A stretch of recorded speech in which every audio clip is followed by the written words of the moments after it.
Hallelujah. We are in Revelation today. Revelation chapter 3.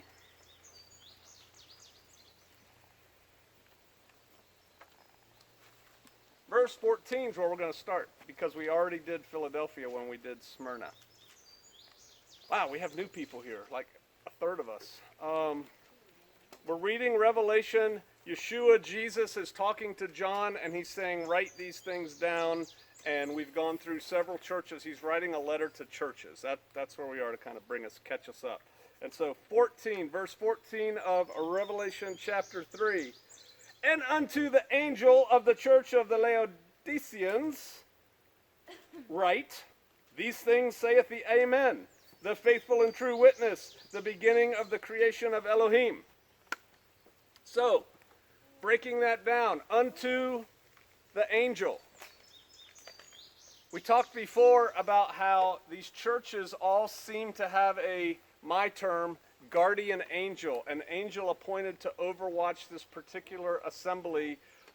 And I think something else was kind of revealed to me working on this sermon that I think is probably true. So Yeshua is speaking to the churches. That's really who the message is for. But he's telling John to write this message to the angel, the guardian, the watcher of the church. And the messages that Yeshua is sending to these churches is basically, hey, here's what you guys are doing right. Here's what you're doing wrong. Here's a promise for you. Right? And it's short and sweet. That's kind of what it is. So it's praise and correction, I guess. But by writing to the angel, because, these letters are going to be read to the churches, right? So John's going to go there. He's going to read this letter to the church. He's not going to give it to the angel to take it away, right? He's going to go right. But by saying to the angel of the church, that intimates some responsibility for the church on the part of the angel. It's like, hey, this is your church. You are responsible for watching this church. Now, that's as far as I'm willing to go. We all have free will. I don't know if the angel gets yelled at by Yah when things happen. I don't know what his duties are vis-a-vis the church. But it seems interesting to me that he's saying to the angel of the church of. So that's your assigned church. What are you doing with it? Something to think about. Okay, to the angel of the church of Laodicea. Who knows all about Laodicea? Fascinating place. I got to read about it this week. It's an ancient city. It was situated on a long hill, kind of like on the end of the hill, that had two little creeks kind of running on either side of it.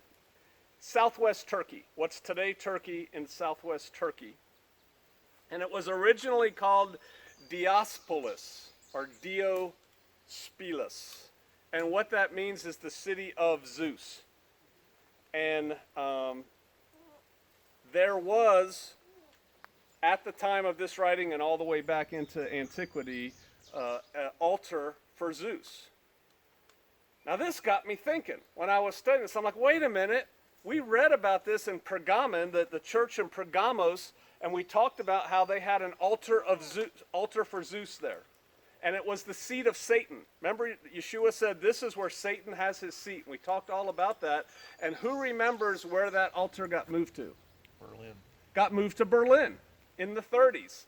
And then, I'm getting bumps because a whole bunch of stuff came together this week. This guy named Speer was this architect for Hitler, like an architect. And he designed all this grandiose stuff. And they designed around the altar of Zeus this big plaza. And it's where they had these big Nazi marches, and they'd have torchlight parades. And they put Hitler's podium right on top of the altar of Zeus, which was the seat of Satan. At the time that it was written, it was the seat of Satan. Now, at 30s, he'd probably moved by then. But isn't that interesting? And so then they had these big torchlights, and they called it the something cathedral because these searchlights would go up into the sky, and it made it look like columns, and it was all for visuals. And it looked dramatic. Altar of Zeus. Hitler gave lots of his big speeches there, or whatever he did. Check this out. Check it out yourself. later, today, tomorrow. Obama, when he accepted the nomination for the Democrats, he did it in Denver. You can Google Apollo Temple of Zeus, Obama, Denver image. He had a set, right, a stage that he set up. It was that. It was the temple, the altar of Zeus that he turned into his stage, just like where Hitler stood there, the seat of Satan. This is Obama standing there when he accepted the thing. I didn't know it at the time. I didn't know any of this at the time. I would have had my head go boom. But check that out yourself. I thought that was fascinating. You know, these people, these politicians, and I've said this before, these people who get famous in this world, the prince of this world is Satan. The people who rise to high positions of power in this world, whether it's political or artistic or whatever, they make a deal with Satan. They don't do any of this stuff by accident. It wasn't like Obama said, yeah, that's a cool set, yeah, that'll work. No, they designed this thing to look like that on purpose. So, things going on. All right, back to Laodicea. A guy named Antiochus II Theos, doesn't really matter, 3rd century BC. So 300 years-ish before Christ, he rebuilt the city, and he named it after his wife. And his wife's name was Laodice.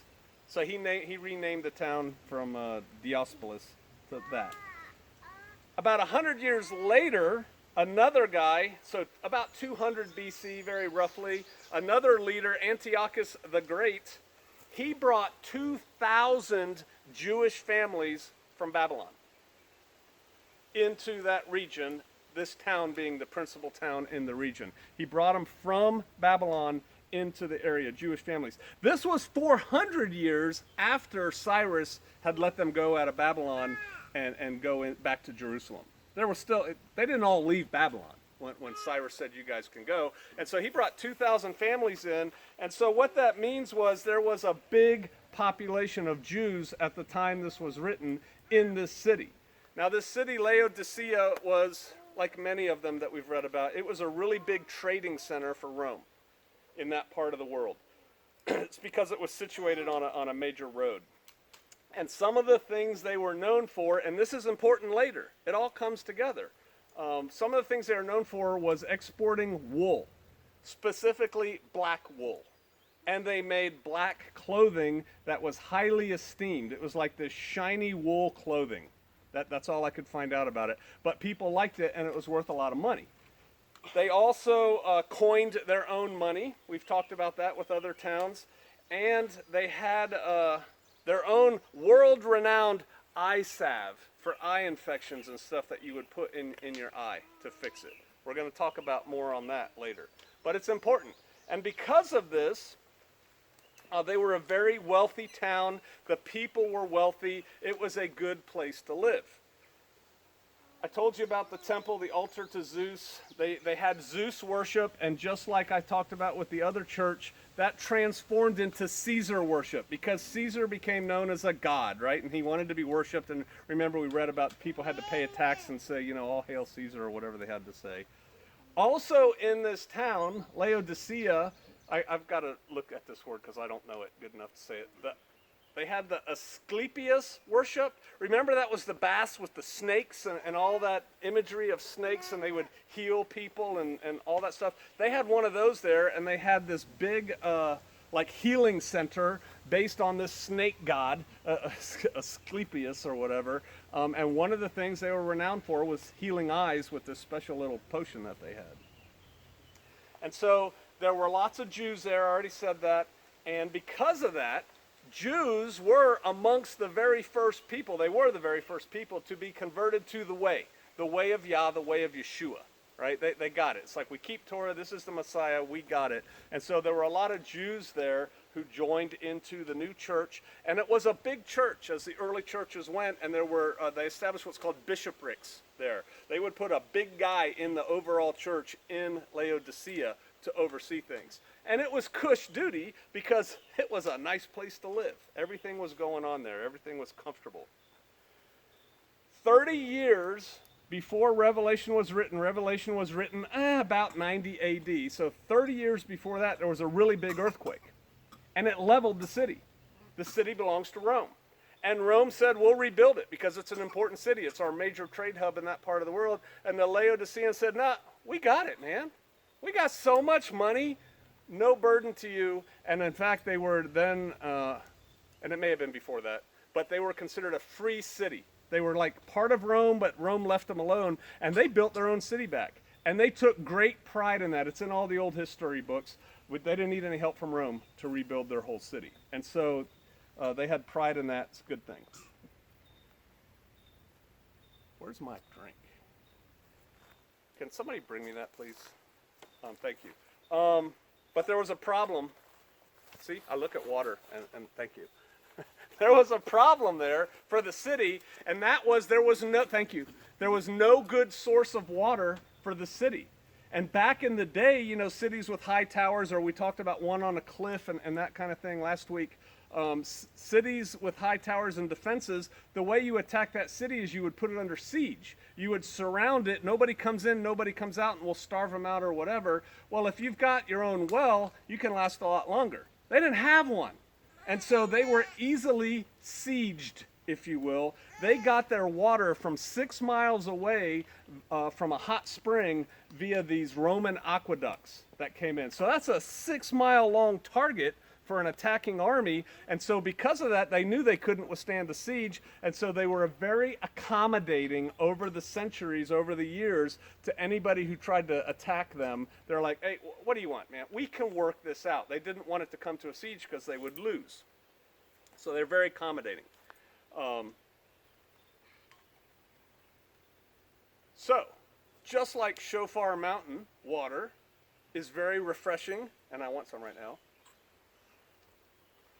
and it's cool and it comes out of the ground, and I always tell people who try it for the first time, they're like, wow, this is good water. And I'm like, yeah, that's water the way Yah intended it for us to drink it. See, everybody's drinking now. It's like, it's my subliminals, drink your water. Everybody's pulling a bottle up.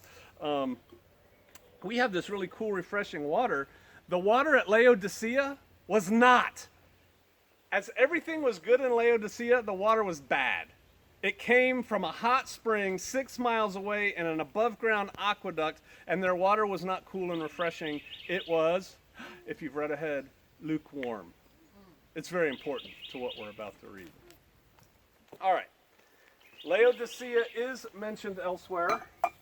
Paul says in 2 Corinthians chapter 2, verse 1, I want you to know the great conflict, the great problems that I have for them at Laodicea. Paul was troubled with Laodicea and what was going on there. So he said that there. And also in Colossians 4:16, we hear him say, read this to the Laodicean church.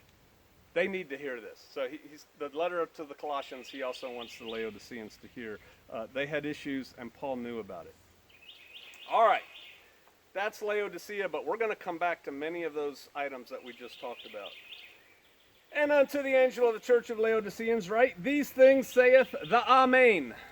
Amen is just transliterated from Hebrew. Amen, it means let it be so.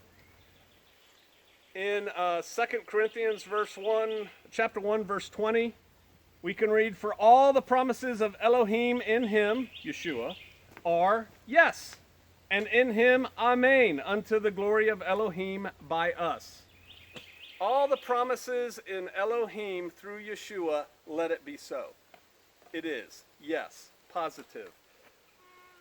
When it says in him, that's because Yeshua, he demonstrates. Yeshua personifies the truth that is in Elohim. He is the way, Yeshua, the way, the truth, the life.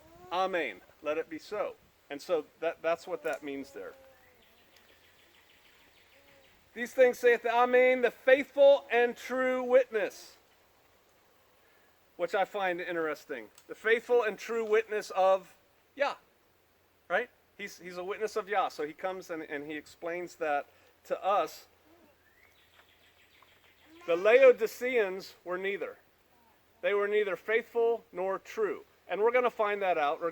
We're at the beginning here, and we're getting ahead of it, but they weren't. And so he says that for impact, because at this point when the Laodiceans are reading this, hearing this read to them, they're starting to think, uh-oh, where's this going? Because he's emphasizing certain aspects of his godhood, if you will. The beginning of creation of Elohim. Does anybody have a different word than beginning? Verse 14. What? So the Greek word, we got it in Greek, is arche or arche, like ark. And it doesn't really mean beginning. It means like ruler, leader, chieftain, master of creation. So the ruler, the creator, who created the world, spoke it into existence? Yeshua did, right? All right. That's who's writing. And this is what he says in verse 15. I know thy works, just like all the other churches. And once again, we have to understand that he knows. Every hair on our head, everything that's going on, he knows. And like I said last week, he knows your works. He knows your works as an individual. He knows your works as a body, as an assembly right here. He knows our works. And I submit lack of works. He knows everything. But he's letting them know he knows it. I know thy works, and thou art neither cold nor hot. I would that thou were cold or hot. I wish you were. You are neither cold nor hot. You're lukewarm. Just like your water that flows through those aqueducts. You're not cold. You're not hot. You're lukewarm. This is not a good thing. We're going to find that out. See, the problem with the Laodiceans was that they were fat, dumb, and happy. They were too comfortable and they were too accommodating as a culture, because their whole culture was to accommodate people so they didn't have to get into a fight, so they wouldn't get sieged. That translated over into the church that was there. And it goes to the coexist stuff that's coming up in some Christian churches. Or it's like, yeah, we have a lesbian for a pastor, but we're just going to accommodate that, even though it doesn't say anything about that. Matter of fact, it says all kinds of things against it in the Word. But we're going to accommodate it. And that's what they were. They were not on fire for Yeshua, which he would rather they were. And they weren't like, who cares about Yeshua? They weren't cold. They were playing church. It was a good social thing to do. We go to church. And so they weren't totally cold to him. And he said, I wish you would pick one. Be hot or be cold. Hot would be great. Hot is related to the word zealous. We're going to get to that. Same roots in there. I wish you were hot. But he says, I wish you were hot or cold. Well, we understand being zealous for the Father. That's a good thing, right? Yeah, that's what you want. So why would it be good to be cold?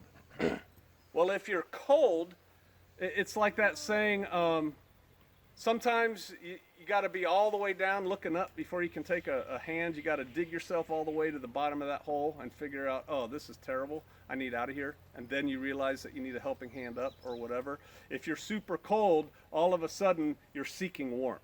And it's like you appreciate the warmth. But if it's just like 72 degrees, Sister Kate and I are like, yeah, you know, it's not too hot, it's not too cold, this is fine. You're not really doing anything. If you're cold, you seek the warmth, which in this case is Yeshua. So I wish you were one or the other. Pick one. Verse 16. So then, because you are lukewarm and neither cold nor hot, I will spew thee out of my mouth. The word, does anybody have a different word? Vomit. It is vomit. I'm vomiting you out of my mouth because you are lukewarm. You are a lukewarm church, so I am vomiting you onto the ground. Who here thinks that's a good thing? That's a bad thing. You lose. If he vomits you out, you lose. And now I'm going to do something. YouTube, take notice. You will never see another pastor do. I've never seen another pastor do this. Look, everyone's looking. I have never seen another pastor do this, what I'm about to do. And it's because, and I have faults. Just in this particular instance, I don't have this particular fault in this particular instance. Because y'all know I have an ego, right? I do have an ego. But pastors have egos. Even these humble little pastors, oh, I'm just serving the Lord. They have egos. And I am going to recommend another pastor to you. You need to write this down. Today or tomorrow morning early, you need to get on YouTube and type in lukewarm and loving it. It's one of the best sermons I've ever seen. It's by a guy named Francis Chan. You should watch this sermon because I just went through, you're lukewarm, you're neither hot nor cold, I want to vomit you out of my mouth. I cannot approach the power that he gave to that in his sermon. You really should watch it. It's not even 50 minutes long. I think it's like 39 minutes long.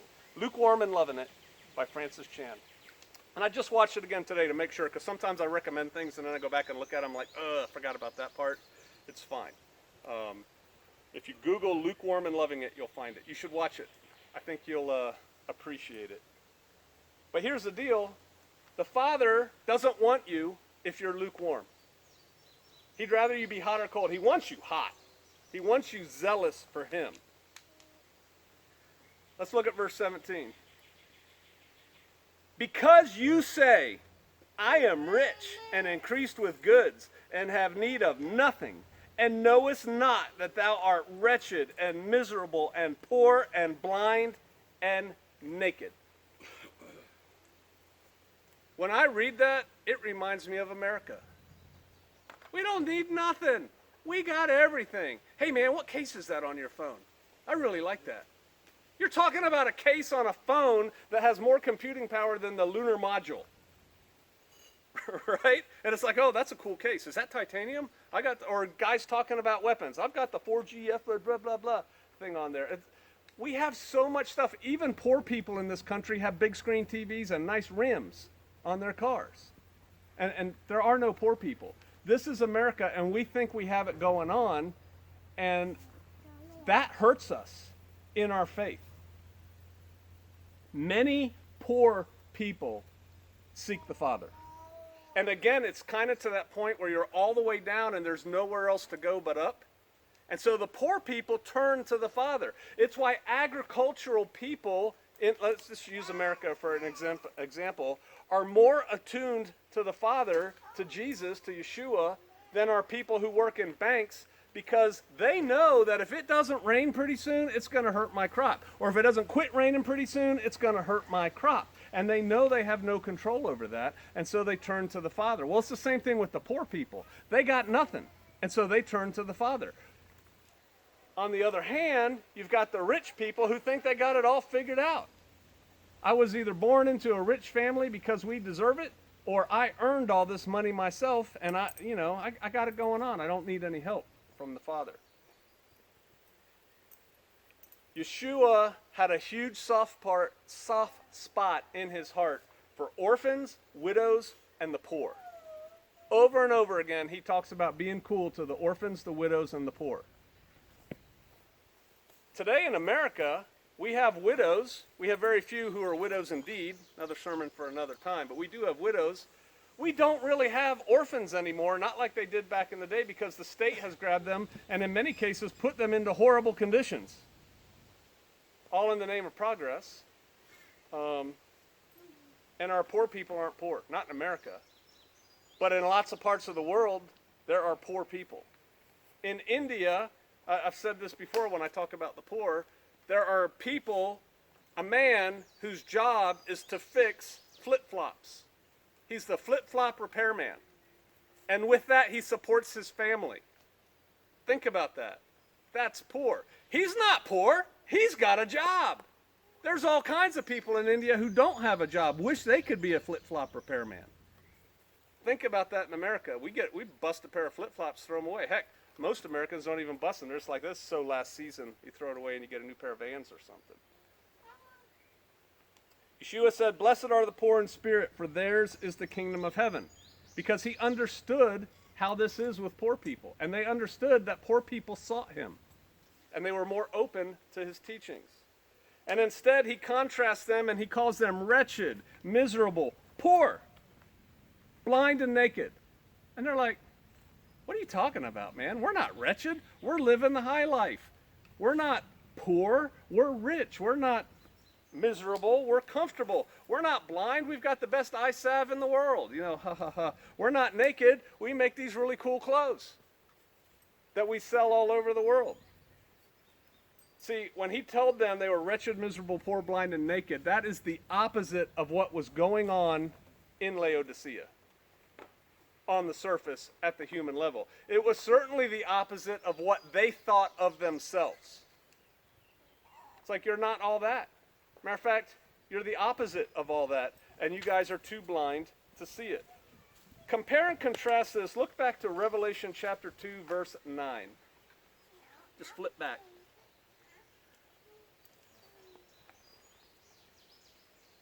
Smyrna. One of the two he didn't find fault with. I know your works and tribulation and poverty. Yeah, you guys are poor in Smyrna. And then he says, but you're rich. Here he's saying the exact opposite. He's saying, look at you. You think you're rich and you're wretched. You're a mess. You're poor. That's what he's telling them. It's not how you perceive things in this world. And again, Francis Chan does a really good job in his sermon of bringing that up. Verse 18. This is how you fix yourself. I counsel you to buy of me gold tried in the fire, that you may be rich, and white raiment, that you may be clothed, and that the shame of your nakedness does not appear, and anoint your eyes with eye salve, that you may see. So he's telling them, buy from me. You who make your living selling. You whose city-state is this huge marketplace, everything you do is sell, I'm telling you to buy. Buy from me. He says gold. Buy from me gold. Pure gold. Not this stuff that you guys are making coins out of that you think is pure. You want pure gold, refiner's fire gold, you need to get that from me, because this stuff you have is dross. It's not any good. And then he says, let me get back there, white garments, that you may be clothed in white garments. See, that's a direct contrast to the black garments they sold, that they were so proud of. He's like, you should be clothed in white.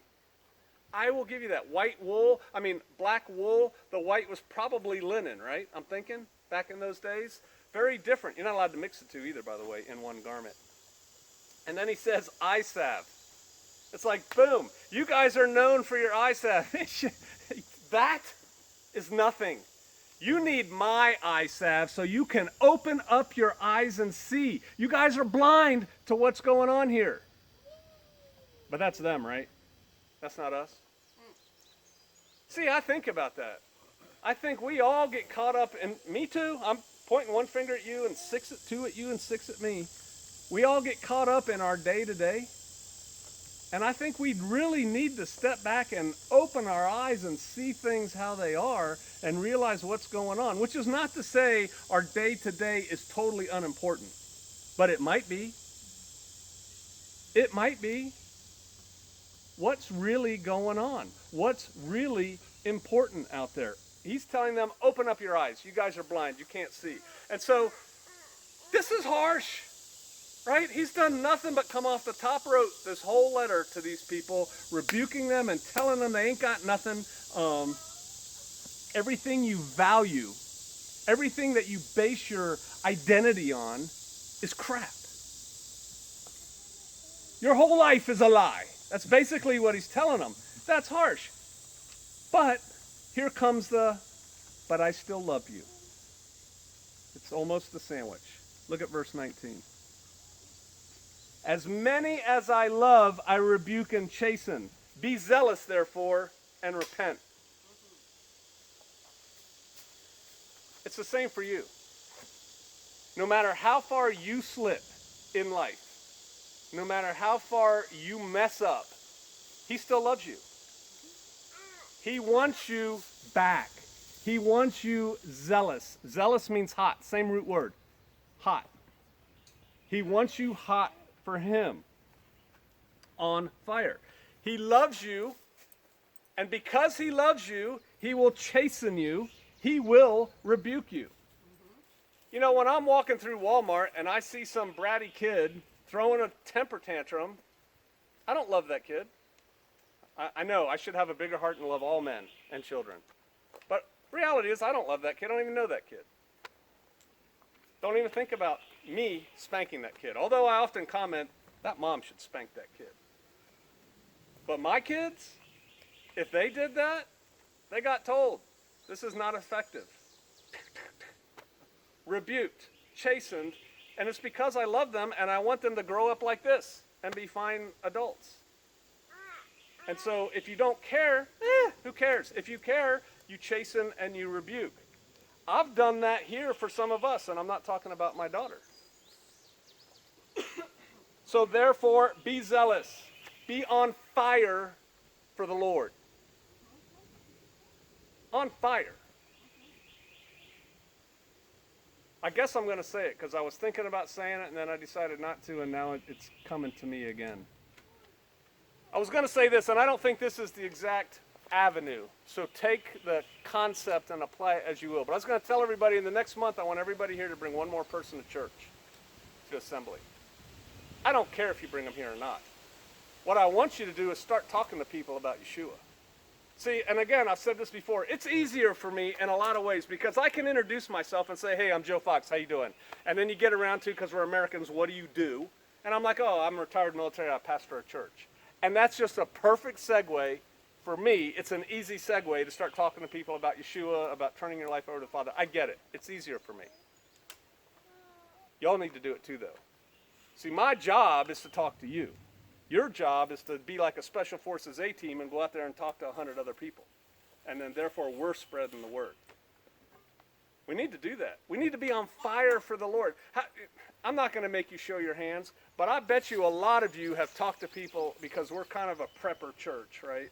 We're all into preparedness because we know what's coming in this book. But I bet you a lot of y'all have talked to people about storing food, or you got to have a gun, or like me, you got to teach your wife how to shoot. She needs it more than you do. But how many of us talk about the Father? How many of us talk about Yeshua? To strangers, to people in line, to whatever. We all need to do that more. We need to be zealous for the Lord. And we need to repent. We need to turn back from our wicked ways, quit doing the things we do, and get on the straight and narrow. Verse 20, behold, I stand at the door and knock. If any man hear my voice and open the door, I will come into him and will sup with him and he with me. He just talked about how blind they are. You guys are blind. You think you sell eye salve? I got eye salve. You should buy my eye salve. And then he says, behold. Behold means look. Check it out. See. See me is what he's saying, not Joe. See me standing at the door. I'm standing at your door and knocking. And here you are all caught up in the world with all the things. There's a threshold covenant in there. He wants to be invited in. Behold, I stand at the door and knock. If, whenever you see Yah or Yeshua use the word if, you need to circle it. That's conditional. If you choose. If you choose to invite me in. If any man hear my voice and open the door, I will come into him and will sup with him and he with me. We will sit down and break bread together with Yeshua.